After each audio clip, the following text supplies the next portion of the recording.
Kulit, tila bantay sarado daw di umano mga ka-DJ si JM at Fiang.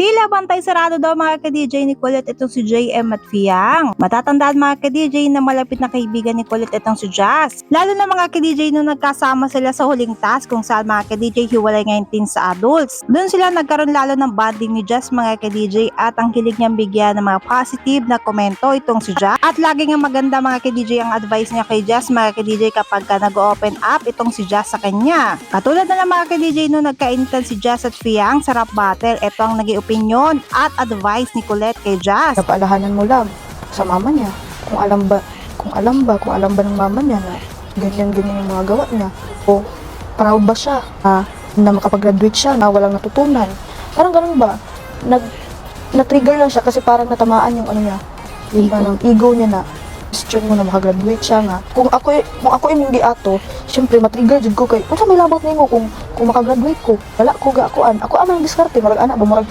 ako po, maigo po akong pagkakuan nga. Akong ego ba nga? Oh, parang anak ba? At ngayon nga mga ka-DJ, napapansin na ilang netizen na tila bantay sarado nga daw mga ka-DJ ni Colette itong si JM at Fiang kapag ka magkasama sila. Lalo na mga ka-DJ nung nawala si Jazz. Mga ka-DJ, sa tingin nyo, totoo kaya iyon? Kasi mga ka-DJ, napansin na ilang netizen kung nasaan si JM at Fiang, madalas nandun na rin itong si Colette. Baka naman mga ka-DJ gusto lang ulit makipag-banding ni Colette sa kanilang tatlo. Lalo na't mga ka-DJ tinuturing siyang best friend ni Fiang at madalas sumihiram pa nga sa kanya ng damit si Colette, which is very cute si mga ka-DJ. Guys, freaking annoying! Kaya ano yun?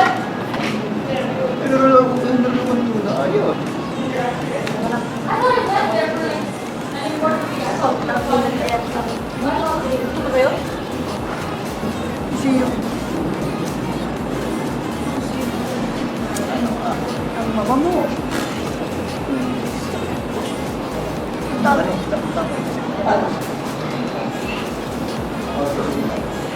Nominated nga mga ka-DJ si Fiang for this week at kailangan na kailangan niya ang tulong nyo mga ka-DJ. Kaya naman ano pang inaantay nyo, pumunta na kayo sa inyong Maya app para i-save siya. At para naman mga ka-DJ sa hindi marunong bumoto mga ka-DJ, narito ang instructions, basahin natin at huwag kalimutang i-save si Fiang.